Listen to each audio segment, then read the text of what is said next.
Hello friends, आप सभी का स्वागत है आपके अपने ही YouTube channel LGR study ITI polytechnic and paramedical में। दोस्तों, जैसा कि आप सभी जान रहे हैं कि इस वीडियो सीरीज में हम लोग ITI पॉलिटेक्निक एवं पैरामेडिकल प्रवेश परीक्षा के बेहतर तैयारी के लिए मैथ का क्रैश कोर्स कर रहे हैं। आपको बता दें कि आज यह आपके मैथ के क्रैश कोर्स का 38 नंबर क्लास है। मैथ के क्रैश कोर्स का 37 क्लास ऑलरेडी हो चुका है। जो लोग अभी तक इस सभी 37 क्लास को नहीं देखे हैं तो आप इस चैनल के प्ले लिस्ट में जाकर जरूर देख लीजिएगा, क्योंकि यह सभी क्लास आपके एग्जाम के लिए काफी महत्वपूर्ण है। तो चलिए दोस्तों, आज का क्लास स्टार्ट करते हैं। आपको बता दें कि अभी हम लोग जो है ऊंचाई और दूरी, that means height and distance, जो आपका टॉपिक है त्रिकोणमिति के अंदर, इसका पढ़ाई कर रहे हैं। और इस चैप्टर से रिलेटेड पिछले क्लास में हम लोगों ने जो है कुछ क्वेश्चंस देखा था, 7-8 क्वेश्चन लगभग हम देखे थे। तो आज का क्लास आपका जो है 8 नंबर क्वेश्चन से जो है स्टार्ट होगा। यहाँ पर आप देख सकते हैं कि आपके सामने क्वेश्चन उपस्थित हो चुका है। जो स्टूडेंट नए हैं, पहली बार चैनल पर आए हैं, और अगर अभी तक आप इस चैनल को सब्सक्राइब नहीं किए हैं और इस वीडियो के नीचे अगर लाल रंग का सब्सक्राइब का बटन दिख रहा है तो उसको दबा करके चैनल को सब्सक्राइब कर लीजिएगा। बगल में घंटी का निशान आएगा, उस पर क्लिक करके ऑल पर सेलेक्ट कर लीजिएगा, ताकि आगे आने वाले सभी वीडियो का नोटिफिकेशन सबसे पहले आपको मिल सके। तो चलिए दोस्तों, आज का क्लास स्टार्ट करते हैं। सबसे पहले जो है 8 नंबर क्वेश्चन से आज का आपका क्लास स्टार्ट होगा।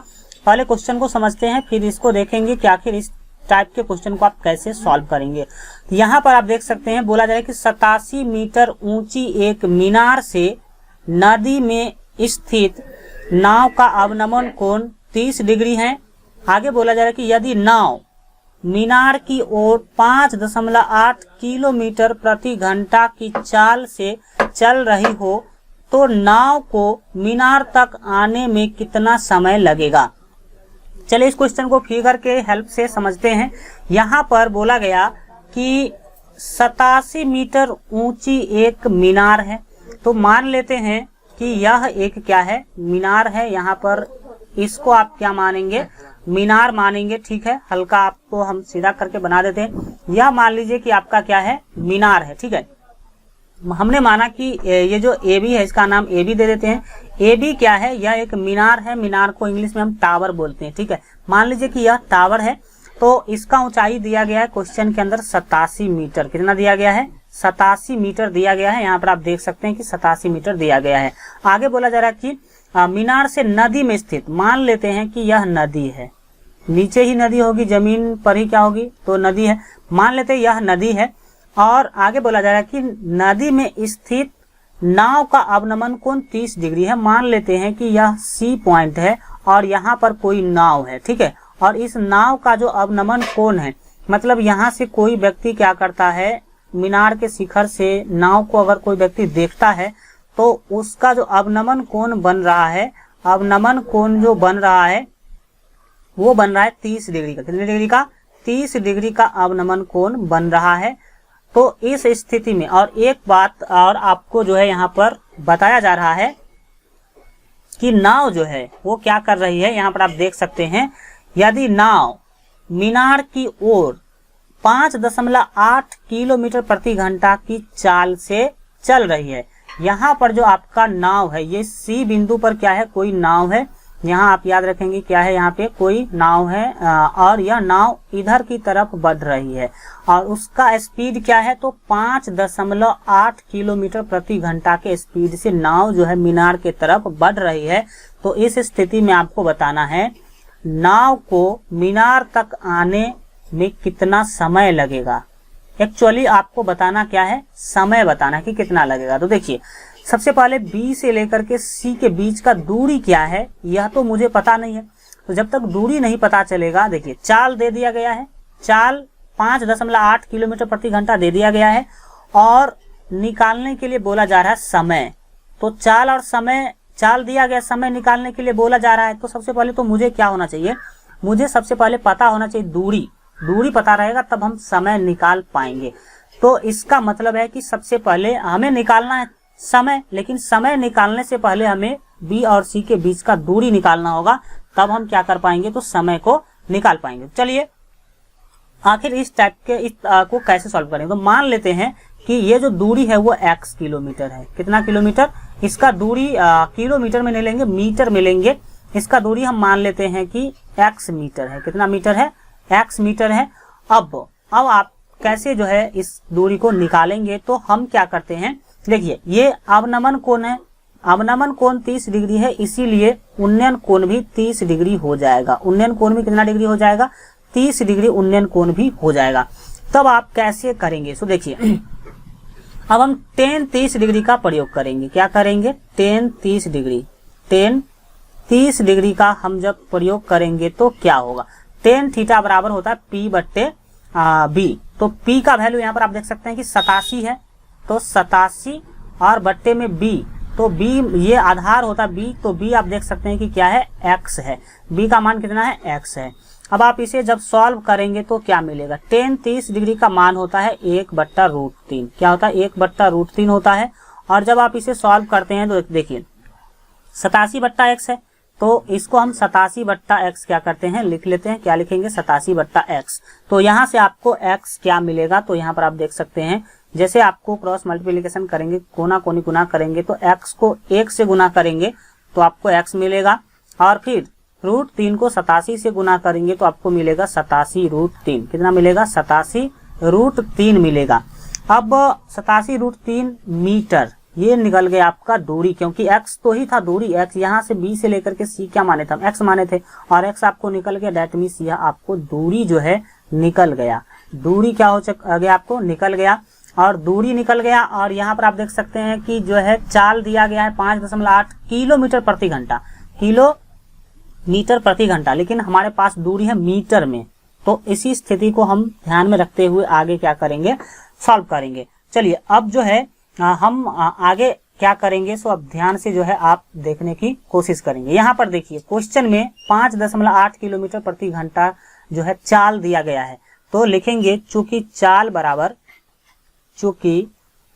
बराबर आपको दे दिया गया है कितना, तो चाल बराबर आपको दे दिया गया है 5.8 किलोमीटर प्रति घंटा, किलोमीटर प्रति घंटा आपको चाल दे दिया गया है। लेकिन आपको किलोमीटर प्रति घंटा में नहीं चाहिए, मीटर प्रति मिनट में चाहिए, मीटर प्रति मिनट में चाल चाहिए। तो इसके लिए आपको करना क्या होगा, देखिए जो किलोमीटर प्रति घंटा है उसको हम मीटर प्रति मिनट में चेंज कर देंगे। तो देखिए पहले कितना है, तो पहले है 5.8 किलोमीटर प्रति घंटा है, तो इसको ये है किलोमीटर, तो किलोमीटर को मीटर में बदलने के लिए सबसे पहले तो आप 1000 से ऊपर गुना कर देंगे, और घंटा है तो उसको मिनट में बदलने के लिए आप 60 से क्या कर देंगे, तो इधर जो है 60 से आपको क्या कर देना होगा, भाग कर देना होगा।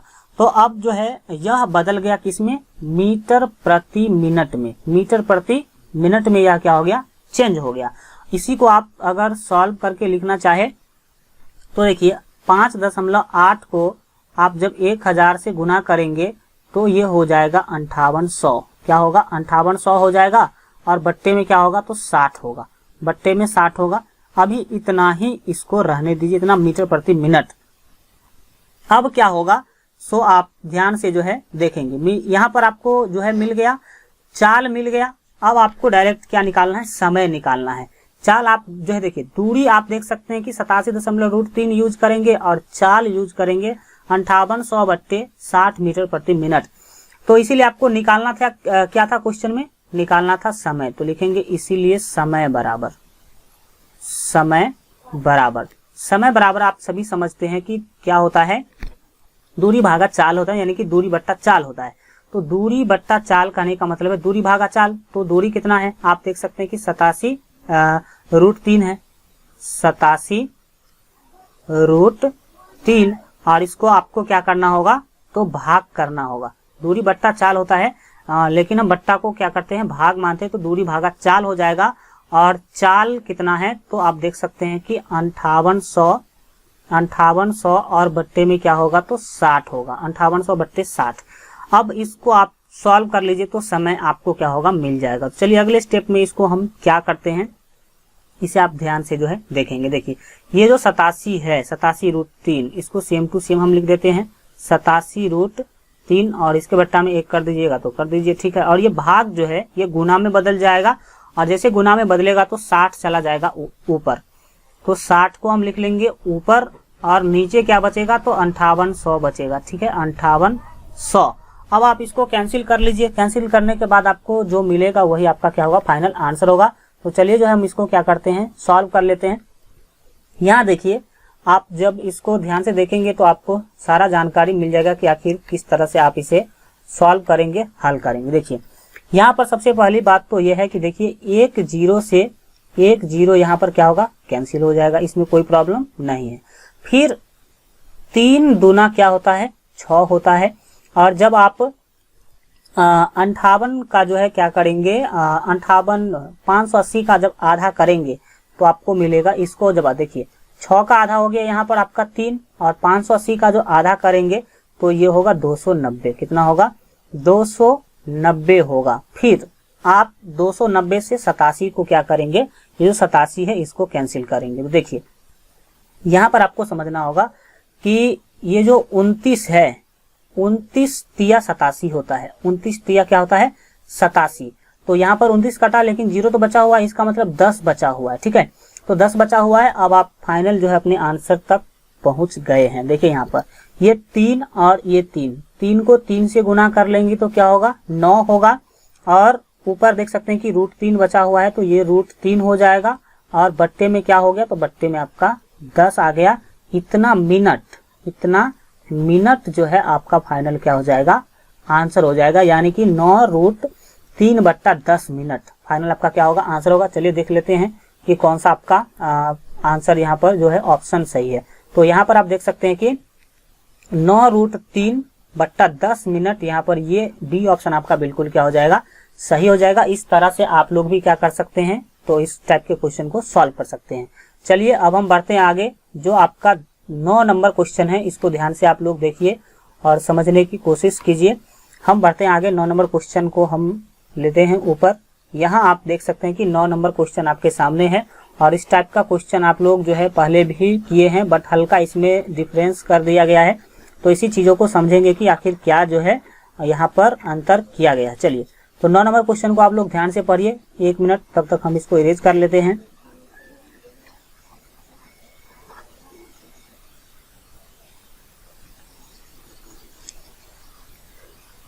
चलिए यहाँ पर जो है अब देखते हैं हम लोग 9 नंबर क्वेश्चन को। काफी महत्वपूर्ण क्वेश्चन है जो आपका 9 नंबर क्वेश्चन है, यहाँ पर आपको सामने दिख रहा होगा। यहाँ पर इसको सीखने समझने की जो है कोशिश करते हैं। पहले तो क्वेश्चन को समझ लीजिए कि आखिर क्वेश्चन में क्या बताया जा रहा है और आपको करना क्या है। क्वेश्चन बताया जा रहा है कि किसी वृक्ष का ऊपरी भाग आंधी से टूटकर पृथ्वी से जा लगा, पृथ्वी से 30 डिग्री का कोण बनाता है। यदि वृक्ष की जड़ से उस बिंदु की दूरी जहां उसका शिखर मीन्स होता सबसे ऊपर वाला भाग, शिखर पृथ्वी को छूता है 40 मीटर हो, तो वृक्ष की ऊंचाई क्या होगी। देखिए हम इसको प्रैक्टिकली आपको पहले समझाते हैं कि आखिर क्वेश्चन में क्या बताया गया है और आपको इसे सॉल्व कैसे करना है।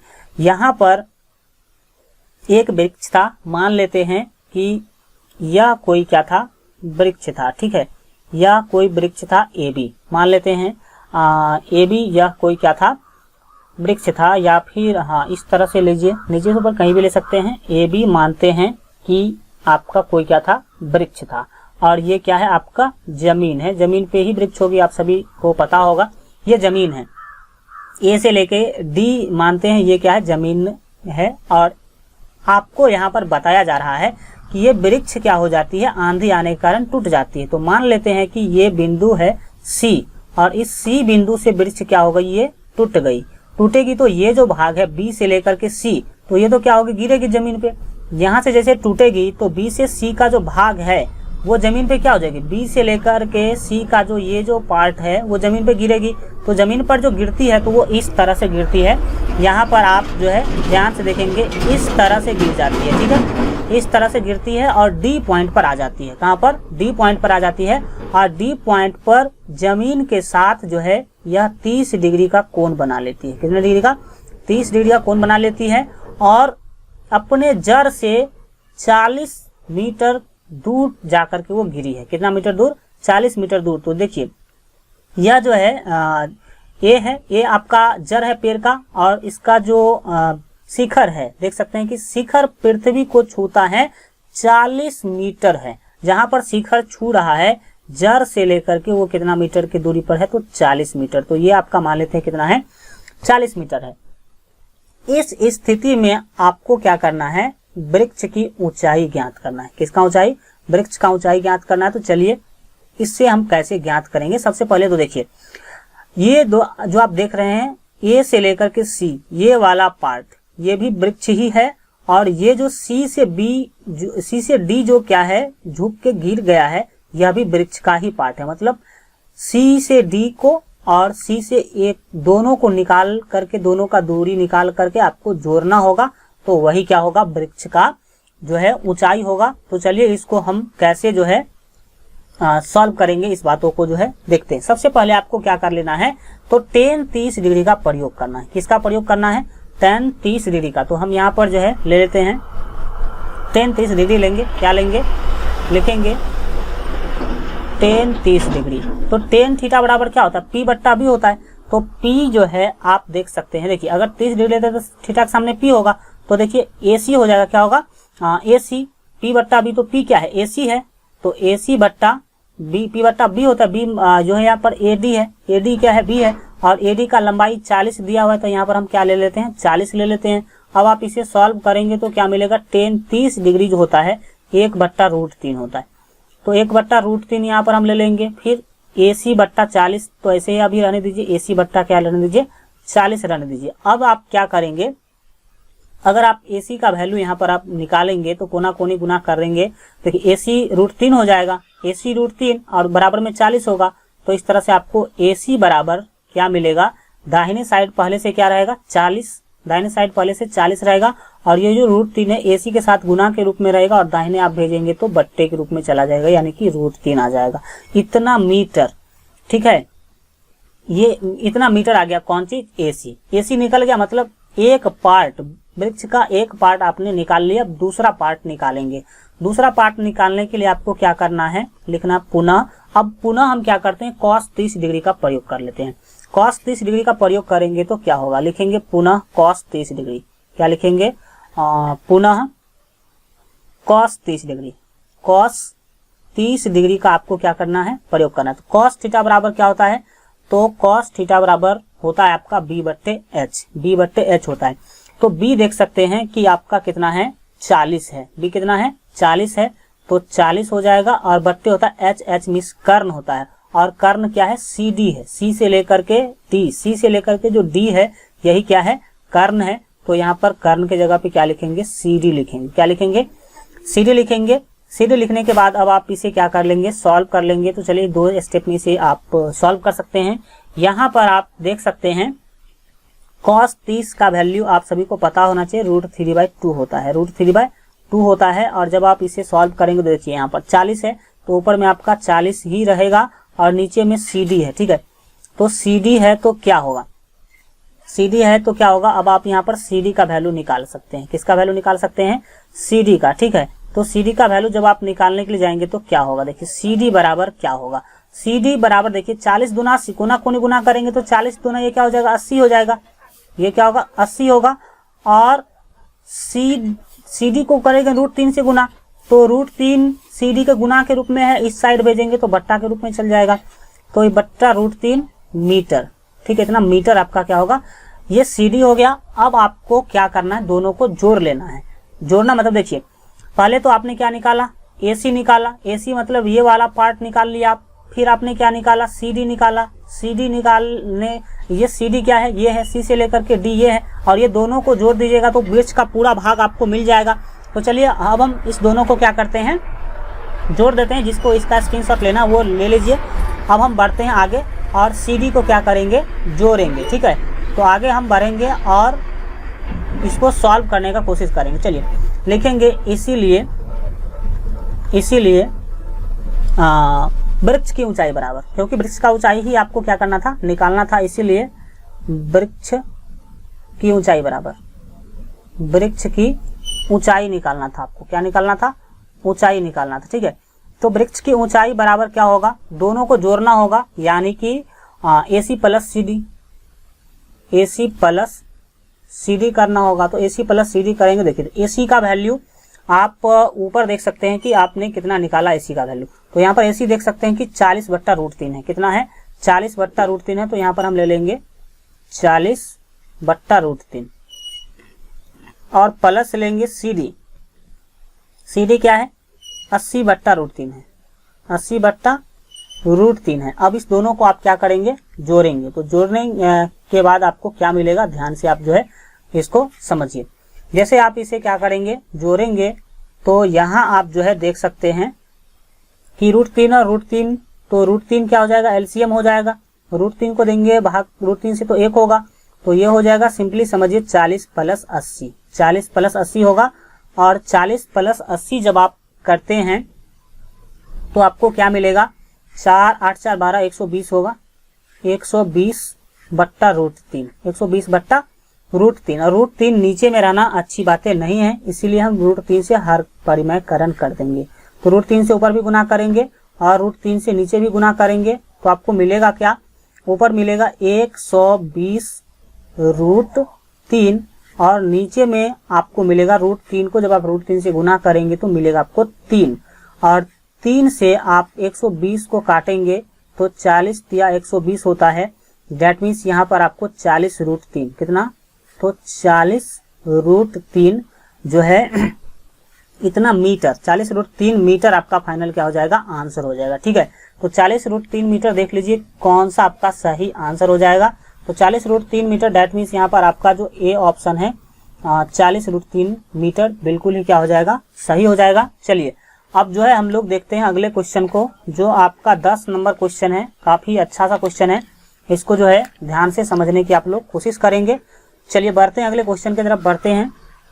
10 नंबर क्वेश्चन को आप लोग पढ़िए और इसको समझने की कोशिश कीजिए, फिर अभी हम इसको क्या करते हैं? सॉल्व करते हैं। चलिए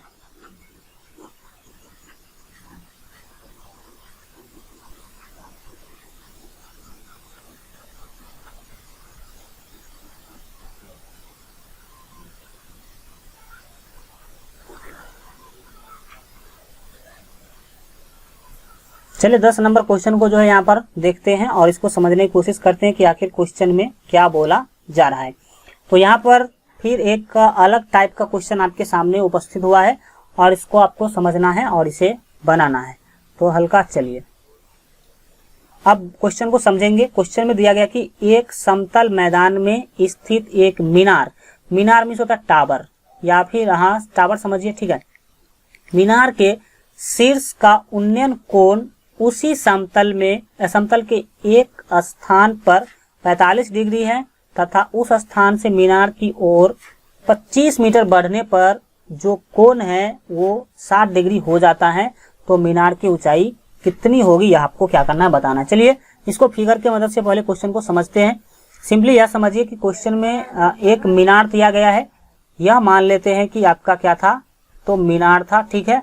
और इस ये मान लेते हैं कि ए भी कोई मीनार है, ये ए भी है और ये भी कोई मीनार है और ये समझ लीजिए कि मैदान है, ये आपका क्या है? मैदान है। क्वेश्चन में बोला गया है कि उन्नयन, यहाँ पर आप देख सकते हैं कि समतल मैदान में स्थित एक मीनार के शीर्ष का उन्नयन कोण 45 डिग्री है। यहाँ से जब आप देखते हैं तो आपको उसका जो उन्नयन कोण है वो 45 डिग्री बनता है। यहाँ से अगर कोई व्यक्ति देखता है, इधर की तरफ देखता है, ठीक है, उसके शीर्ष को देखता है, तो ये कोण जो बनता है ये 45 डिग्री का बनता है, ऐसा क्वेश्चन में बोला गया है। और फिर क्या बोला गया कि ये जो व्यक्ति यहाँ से देख रहा था, ठीक है, यहाँ से जो व्यक्ति देख रहा था, इस पॉइंट को हम कुछ नाम दे देते हैं। मान लीजिए कि ये डी पॉइंट है, ठीक है, डी पॉइंट है ये, इसको हल्का चलिए, ये मान लीजिए कि आपका डी पॉइंट है। और यहाँ से जो व्यक्ति देख रहा था, ठीक है, जो व्यक्ति यहाँ से देख रहा था वो व्यक्ति अब 25 मीटर आगे आ जाएगा। 25 मीटर यहाँ मान लेते हैं कि आ जाएगा, वो सी पे आ जाएगा। कहाँ? तो सी पे आ जाएगा। मान लेते हैं ये बिंदु सी है और इस बिंदु सी पर क्या करेगा? वो व्यक्ति आ जाएगा। डी से सी कितना दूरी चला? वो 25 मीटर चला, ऐसा क्वेश्चन में बोला जा रहा है। और 25 मीटर आ गया। अब फिर यहाँ से क्या करता है? वो मीनार के शिखर को देखता है, ठीक है, मीनार के शिखर को फिर से यहाँ से वो देखता है। तो इस बार उन्नयन कोण जो है वो 60 डिग्री का बना है। कितना डिग्री? 60 डिग्री का बना है। इस स्थिति में आपको मीनार की ऊंचाई बताना है, ठीक है, मीनार की ऊंचाई बताना है। तो देखिए मीनार का ऊंचाई बताना है तो मान लेते हैं, ये देखिए ए बी क्या है, मीनार है, ए बी मीनार है, तो मान लेते हैं कि मीनार का ऊंचाई x है। और देखिए बी से लेकर के सी के बीच का भी दूरी आपको पता नहीं है, तो इसको हम मान लेते हैं y। इसको क्या मान लेते हैं, y मान लेते हैं। अब आप स्टेप बाय स्टेप देखेंगे कि किस तरह से आप इस क्वेश्चन को सॉल्व कर पाएंगे, तो आसानी से आप जो है इसे बना सकते हैं, सीख सकते हैं। चलिए अब हम करेंगे क्या, यह जो है आप ध्यान से समझेंगे। पहले हम tan 45 डिग्री,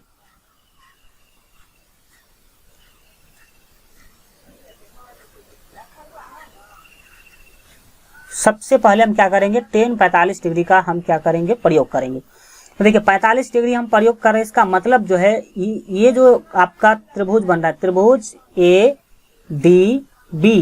ADB जो त्रिभुज बन रहा है, इस पूरे त्रिभुज में हम काम कर रहे हैं। और tan 45 डिग्री जब होगा, देखिए ये आपका अगर थीटा है तो सामने क्या होगा, P होगा, तो P का वैल्यू कितना, x, P बट्टे क्या होगा, B होगा।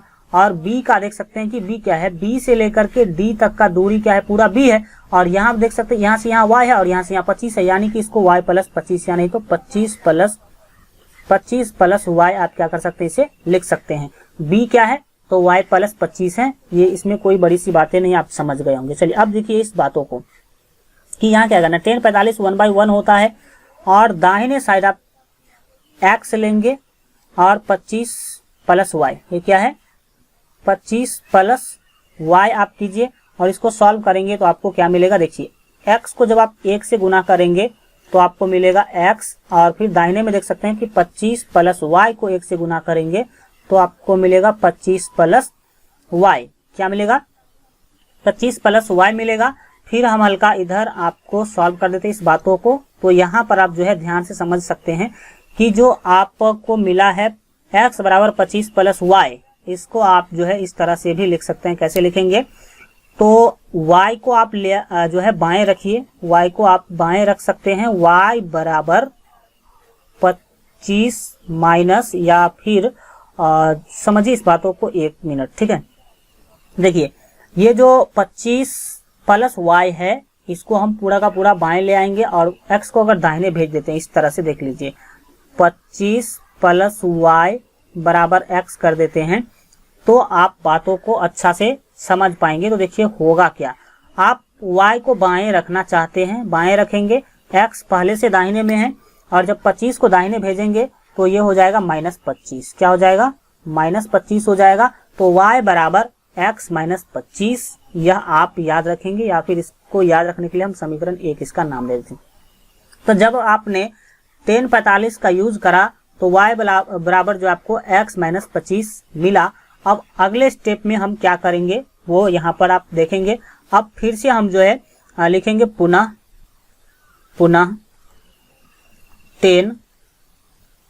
tan 60 डिग्री का, tan 60 डिग्री का हम प्रयोग करेंगे। देख सकते हैं कि 60 डिग्री, ये जो त्रिभुज दिख रहा है ये वाला पार्ट इसी में काम आएगा,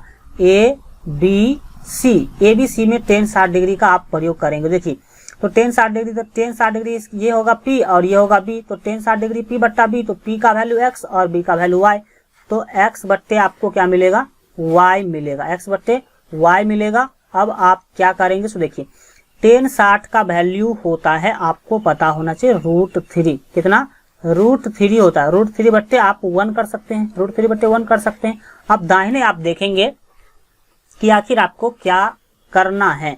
दाहिने में आप देखिए ऊपर x है तो ऊपर x हम यहाँ पर रहने देंगे, और ये जो y है नीचे में, इसके बारे में आप यहाँ पर ध्यान से देखेंगे तो ऊपर आपको दिखेगा कि y बराबर है x -25, y बराबर क्या है x -25 है, यानी कि इस y के स्थान पर हम x -25 लिख सकते हैं। क्या लिखेंगे, x -25 लिख सकते हैं। इससे होगा क्या, सो समझिए। अब आप इसको क्या करेंगे, सॉल्व करेंगे तो आपको आंसर जो है मिल जाएगा। ध्यान रखिएगा कि जो x है वही मीनार का ऊंचाई है और वही आपको निकालना था, मीनार की ऊंचाई। तो आप इसे सॉल्व करके x का वैल्यू निकाल लेंगे तो आपका आंसर मिल जाएगा। चलिए अब यहाँ पर जो है इसको कैसे सॉल्व करना है, इसको आप ध्यान से क्या करेंगे देखेंगे। इसको सॉल्व करने की स्थिति में आप क्या करेंगे, तो x को 1 से गुना करेंगे तो ये x होगा, फिर दाहिने में आप √3 से x -25 को गुना करेंगे, ठीक है। तो √3 को x -25 से गुना करेंगे तो √3 को जब आप x से गुना करेंगे तो आपको इसको आप लिखेंगे √3x, √3x लिखेंगे, फिर माइनस है आपका तो बीच में माइनस का यूज कर लेंगे, ठीक है। और 25 को √3 से गुना करेंगे तो आपको लिखना होगा 25√3। क्या लिखना होगा? 25√3 लिखना होगा, 25√3 लिखना होगा। अब आप इसे कैसे सॉल्व करेंगे उसे आप ध्यान से समझिए। अगले स्टेप में आपको क्या कर लेना है कि जो भी आप देख रहे हैं, देखना में है कि आपको जो 25√3 दाहिने में उसको बाएं ले आना है। तो ये -25√3 जो है बाएं आएगा तो ये हो जाएगा +25√3, +25√3 हो जाएगा। और फिर दाहिने तरफ जो है आप देख सकते हैं कि √3x है, √3x तो वो रहेगा ही रहेगा, और x दाहिने हम भेजेंगे तो ये -x होगा। क्या हो जाएगा? -x हो जाएगा। फिर आप अगले स्टेप में क्या करेंगे, यहाँ पर ध्यान से देखिए। अगले स्टेप में करना क्या है, जो भी दाहिने में हो सभी को बाएं ले आइए। तो √3x और -x और बराबर क्या है? 25√3। क्या है? 25√3। तो इससे आपको होगा क्या, सो समझिए। यहाँ पर आप देख सकते हैं कि x है तो x कॉमन ले लेंगे तो यहाँ पर क्या बचेगा? √3 बचेगा, और -x के जगह पे आपको क्या मिलेगा? 1 मिलेगा, क्योंकि x कट जाएगा। फिर दाहिने में आपको मिलेगा कितना? तो 25√3 तो पहले से है ही, तो इसको 25√3 आप सेम टू सेम क्या करेंगे? लिख लेंगे। फिर आप अगले स्टेप में देखेंगे कि देखिए x को आपको रख लेना है बाएं, x को बाएं रखेंगे, और दाहिने में पहले से क्या है? पहले से है 25√3, और बट्टे में आपको क्या कर लेना है? x √3 और -1 को ले आना है। तो यहाँ पर आपका आ जाएगा √3 -1। अब x का ये वैल्यू आप जो है नहीं यूज कर सकते हैं। इसको करने के लिए अब हम करेंगे क्या, देखो इसको आप सॉल्व करने के लिए, आगे सॉल्व करने के लिए, आगे बढ़ाने के लिए आपको क्या कर लेना है? हर परिमेयकरण आपको करना है। इसका मतलब है √3 -1 इसे आपको ऊपर नीचे गुना करना है। तो हर परिमेयकरण में क्या करते हैं, नीचे वाले में जो बीच का साइन होता है उसको चेंज करके ऊपर भी गुना करेंगे, नीचे भी गुना करेंगे।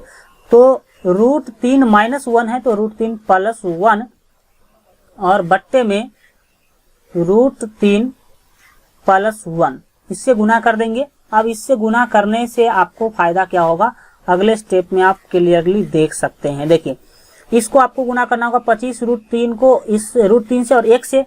तो देखिए यहाँ पर डायरेक्ट हम लिख ही देते हैं ताकि आपको क्लियरली समझ। अब बहुत सारे स्टूडेंट बोल रहे हैं सर लॉन्ग जा रहा है, लॉन्ग मतलब शॉर्टकट नहीं बता रहे। तो आपको बता दें कि जो क्वेश्चन शॉर्टकट में बनने वाला होता है उसको हम जरूर शॉर्टकट में बनाते हैं, और जो क्वेश्चन शॉर्टकट में नहीं बनने वाला है उसका कोई आपको, हम ही नहीं, कोई भी बुक उठा लीजिए, कोई टीचर से पढ़ लीजिए, अगर इस क्वेश्चन को शॉर्टकट में बता दे तो आप हमें जो है बताइएगा कि सर यहाँ पर इस बुक में या फिर इस टीचरों ने इस क्वेश्चन को इस तरह से हमें बता दिया लेकिन आप बहुत लॉन्ग बता दिए। ऐसा नहीं है, आप लॉन्ग और शॉर्ट क्या होता है आपको बता दे। देखिए अभी आप कंसेप्ट वाइज सीख लीजिए, इसको जब आप फास्ट में करेंगे, ठीक है, अच्छा आपका एक्सपीरियंस हो जाएगा, और तब आप इसे करेंगे तो फास्ट कर पाएंगे, और उसी को कहते हैं शॉर्ट मेथड। कोई शॉर्ट मेथड जन्म लेता है या फिर कोई उसका परमिशन नहीं होता है, आप अपने स्थिति को फास्ट करते हैं, और अभी हम फास्ट करके बता देंगे तो आपको कुछ समझ में नहीं आएगा। तो अभी समझ लीजिए, कंसेप्ट बाय कंसेप्ट आप पूरे समझ लीजिए, और समझने के बाद आपको क्या करना है कि जितना आपका अच्छा प्रैक्टिस होगा, आपके प्रैक्टिस के आधार पर आप उसको क्या कर सकते हैं, फास्ट कर सकते हैं। That is short method. जो है शॉर्ट मेथड ये आपका काम आएगा, बट इस टाइप के क्वेश्चन का कोई भी शॉर्ट मेथड आपको देखने को नहीं मिलेगा। चलिए तो हम इसको सॉल्व कर लेते हैं। यहाँ देखिए करना क्या, आपको 25√3 से गुना करना है √3 को। तो यहाँ पर देखिए 25 तो होगा ही होगा, और √3 को √3 से गुना करेंगे तो ये हो जाएगा आपका 3। कितना होगा? 3 होगा। बीच में यहाँ पर आप देख सकते हैं कि प्लस है, तो यहाँ पर हम लिख लेंगे प्लस। फिर 25√3 को 1 से गुना करेंगे तो ये है 25√3 मिलेगा, ठीक है।